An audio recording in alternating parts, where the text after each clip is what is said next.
MIM प्रदेश अध्यक्ष यांच्यावर हल्ल्यानंतर माध्यमाशी बोलताना म्हणाले की नितीन नागे मोरे नागे काय आहे की हास्य दिसतंय का? नाही ठीक आहे. आम्हाला सगळं माहित आहे की याच्या मागे काय षडयंत्र आहे, कोण हे षडयंत्र रचत आहे. सगळ्यांना माहित आहे की यावेळी एमआयएम सगळ्यात मोठा पक्ष म्हणून जिंकणार आहे आणि दुसरे जे पक्ष आहे ते भारतीय जनता पार्टी असू शकते, शिवसेना, एकनाथ शिंदे असू शकते. त्यांना माहित आहे की आपण जोपर्यंत एमआयएमला रोखणार नाही तोपर्यंत ते त्यांनी जे लोकांनी निर्णय घेतलेला आहे की एमआयएम पक्षाला आपल्याला निवडून द्यायचे आहे. म्हणून कुठेतरी किरायचे टट्टू जे असते ना, ज्यांना विधानसभेच्या वेळी किंवा लोकसभेच्या वेळी पैसे देऊन, हेच लोक आहे, हेच गँग आहे. तुम्ही शहरामध्ये विचार करा, तेच ते लोक जे विधानसभेच्या वेळी ऍक्टिव्ह होतात, लोकसभेच्या वेळी ऍक्टिव्ह होतात. त्यांच्या गाड्यामध्ये पेट्रोल कोण टाकतात, तर अतुल सावे टाकतात, संजय शिरसाट टाकतात. आता पुन्हा तेच गँग जे आहे ते कॉर्पोरेशन इलेक्शन मध्ये पण उतरलेली आहे. त्यांना पेट्रोल मिळालेलं आहे, त्यांच्या गाडी आता धावायला सुरुवात झालेली आहे. त्यांना असं वाटलं की हे आमचं एरिया आहे आणि तिथे प्रभाग जे आहे तिथे त्यांचा परिवार इलेक्शन लढत आहे. ते स्वतः कलीम खुरेशी नावाचा जे गुंड आहे, त्याचा भाऊ, त्याची बायको, त्यांचे हे सगळं परिवार तिथे लढत आहे आणि त्यांचं म्हणणं आहे की आमचा एरिया आहे, आमच्या एरियामध्ये येऊ नये करते. म्हणून हे सगळं जे हल्ले जे आहे ना, एक भीतीचं वातावरण निर्माण करायचं की आम्ही तिथे येऊन प्रचार करायचं नाही, पदयात्रा करायचं नाही.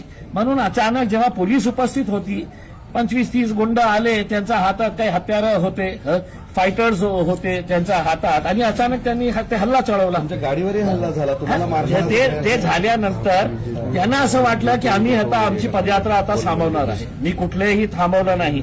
मी पूर्ण पदयात्रा जे एंड पर्यंत होती तिथपर्यंत गेलो. मी ते पदयात्रा पूर्ण केली आणि त्याच्यानंतर आमची दुसरी पदयात्रा होती, त्या एरियामध्ये सुद्धा मी जाऊन पदयात्रा सुरू केली. पदयात्रा एंड होईपर्यंत मी तिथे होतो आणि मी पोलिसांना स्पष्टपणे सांगितलं, हे गुंडगिरी असा वातावरणामध्ये इलेक्शन लढायचं असेल आणि तुम्ही या गुंडांवर कारवाई करणार नसेल तर तुम्ही सांगून द्या आम्हाला, आमची तशीही तयारी आहे. हे गुंड लोक कशा प्रकारे गाडीवर हल्ला चढवत होते आणि त्यांचा प्राईम टार्गेट कोण होता, तर मी होतं. माझ्यासोबत जे लोक होते त्यांना काही मार लागलेला आहे, आम्ही त्यांना मेडिकलमध्ये पाठवलेला आहे. आता पोलिसांची वाट बघत आहे. पोलिसांनी मला आश्वासन दिलेलं आहे, आम्ही कडक कारवाई करणार आहे. जे हल्ले काही कारवाई असणार आहे कडक, ते मला बघायचं आहे. हल्ल्यात अंतर्गत नाराज गट करण्यात आलाय किंवा काय हे की हे जे गुंड आहे, मी ज्याचं नाव घेत आहे कलीम खुरेशी, त्याचे धंदे काय आहेत? त्याचे धंदे गुटखेचा कारोबार करणारा, बायोडिझेलचा 2 नंबरचा धंदा करणारा, आणि जे शाळकरी मुलांना राशन मिळतं खिचडीचं, ते राशन ते उचलून गुजरातला, अहमदाबादला पाठवतो. आणि इथे एक वालूजमध्ये एक फॅक्टरी आहे, कोणी अगरवाल नावाचा हे इंडस्ट्रियलिस्ट आहे मुंबईचा, त्यांच्या सोबत हे फॅक्टरी चालवतात. ते म्हणजे गोरगरीब मुलांचा राशन घेऊन त्याच्यामध्ये पैसा खूप आहे, तर त्यांनी सगळ्यांना विकत घेतलेला आहे. असं म्हणणं आहे की तुम्ही पक्षाची तिकीट विकले, हे हल्ला करणारे सगळे एमआयएमचेच. तुम्ही कोण मला माझ्या पक्षातले आहे का? तुम्ही पक्षात होता कधी? नाही, कधी नाही होता. मी अशा घाणेरड्या लोकांना माझ्या पक्षात कधी घेतलं नाही आणि घेणारी नाही. आणि मी विकला असेल तर तुम्ही कोण? माझ्या पार्टीचा अध्यक्ष बॅरिस्टर असदुद्दीन अवैसी विचारणार आहे. एक सलीम पटेल नावाचा तुमचा माजी नगरसेवक होता, त्यांनी हे माझ्या पक्षात कधी नाही होते. कोणी सांगितलं आपल्याला? त्यांनीच दावा केला होता की मी एमआयएमचा कार्यकर्ता होतो, नेता होतो. नाही, ते आमच्या पक्षात कधी नाही होतं.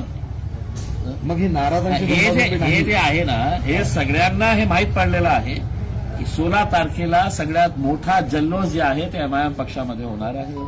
कुठेतरी दादागिरी करून, आपण त्यांच्यामध्ये भीती निर्माण करून, आम्ही कसल्याही प्रकारचे घाबरणारे लोक नाही आहेत. पोलिसांनी कारवाई केली नाही तर बघू. तुमच्या पक्षांचे सर्वे येतात आणि त्यानंतर असा हल्ला करणं म्हणजे कुठेतरी आमची सगळी तयारी आहे. मी काय म्हटलेलं आहे की पहिल्यांदा हे होत आहे का? हेच लोक विधानसभेमध्ये बघा ना कुणाच्या सोबत होते, कशा प्रकारे हे वोट कापण्याचं काम करत होते.